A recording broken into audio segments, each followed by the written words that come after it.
Terima kasih pemirsa, Anda masih bersama kami dalam Berita Papua. Bagi Anda yang baru bergabung, kami akan sajikan kembali 3 berita utama hari ini.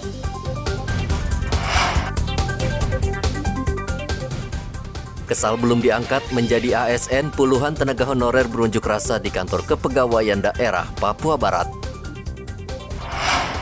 5 kompi Brimob disiagakan di sejumlah daerah rawan saat pengesahan Undang-Undang Otonomi baru hari ini. Kejaksaan Tinggi Papua usut dugaan korupsi pemasangan kabel listrik di Kabupaten Pegunungan Bintang yang diduga merugikan negara 17 miliar rupiah.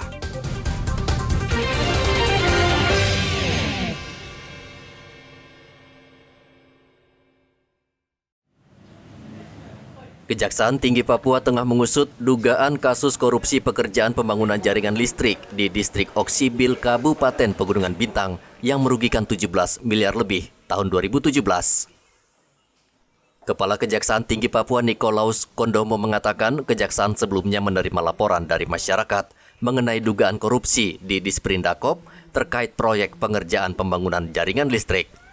Hingga kini penyidik sudah memeriksa 7 orang saksi yang diduga terlibat atau mengetahui proyek pembangunan jaringan kabel listrik itu.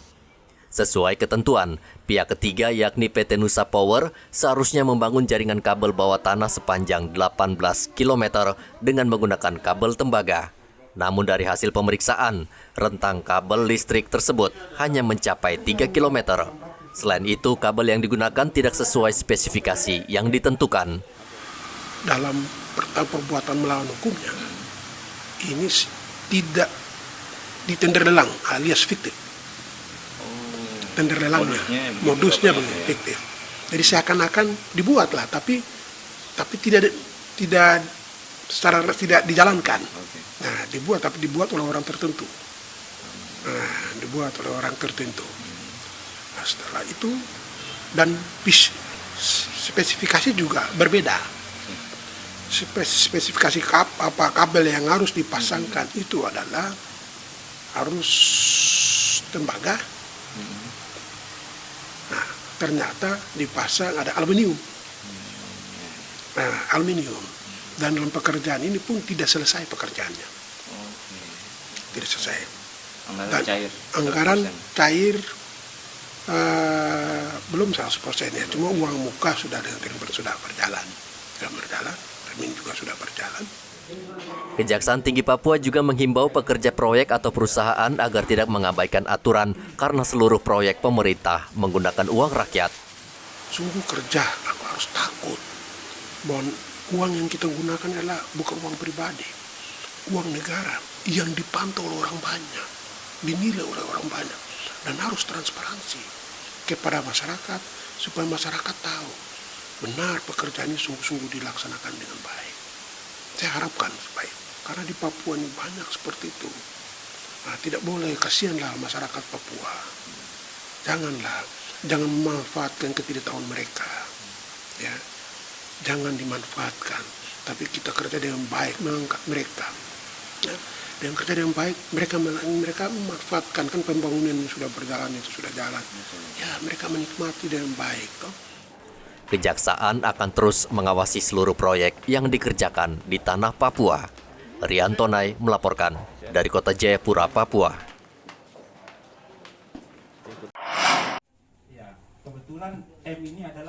Polres Mimika Rabu kemarin memusnahkan 136 gram narkoba golongan 1, yakni jenis sabu-sabu.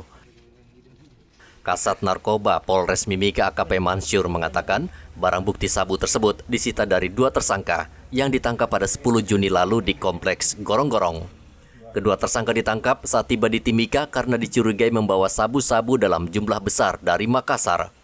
Polisi membuntuti salah satu tersangka saat tiba di Gorong-Gorong, polisi langsung meringkusnya. Dan saat digeledah, ditemukan sabu-sabu dalam jumlah yang cukup banyak. Dari hasil interogasi, polisi kemudian meringkus teman tersangka. Kedua tersangka yang ditangkap di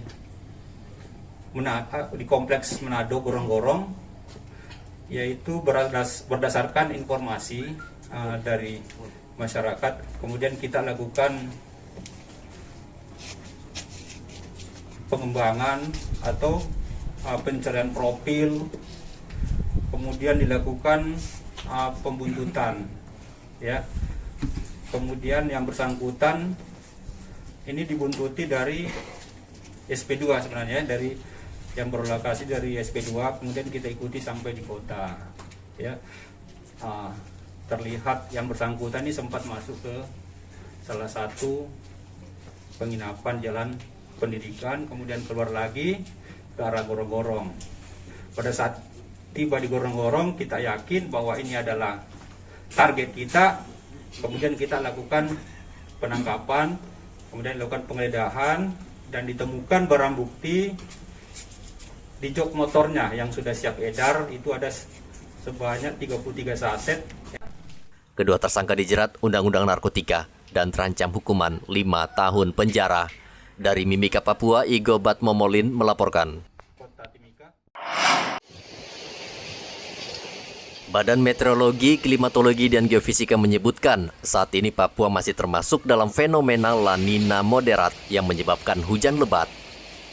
Dari pantauan BMKG wilayah 5 Jayapura, Papua masih terjadi musim kemarau, namun masih akan terjadi hujan lebat dan disertai angin kencang dengan waktu tidak lama.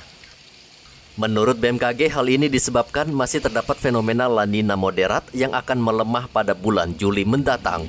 BMKG juga menyebutkan kondisi cuaca di Papua selama sepekan ke depan pada umumnya berawan hingga terjadi hujan lokal.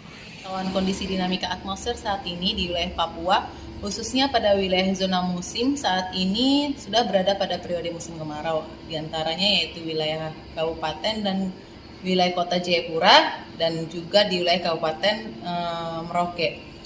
Seperti yang kita ketahui bahwa biasanya pada periode musim kemarau bukan berarti tidak terjadi hujan, namun masih terdapat ada potensi hujan dengan intensitas lebat yang biasanya diikuti oleh angin kencang, namun durasinya cenderung cukup singkat. Hal ini disebabkan memang pada bulan ini di mana masih terdapat adanya fenomena La Nina moderate. Selain itu juga memang saat ini kondisi suhu muka laut di wilayah Papua cenderung lebih hangat. Juga terdapat adanya daerah tekanan rendah pada wilayah BBU, sehingga banyak terdapat massa udara di wilayah utara Papua yang dimana hal ini dapat menjadi lebih intens terhadap proses pembentukan awan hujan di wilayah utara Papua.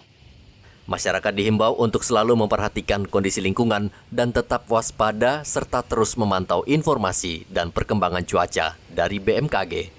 Arthur melaporkan dari Kota Jayapura, Papua.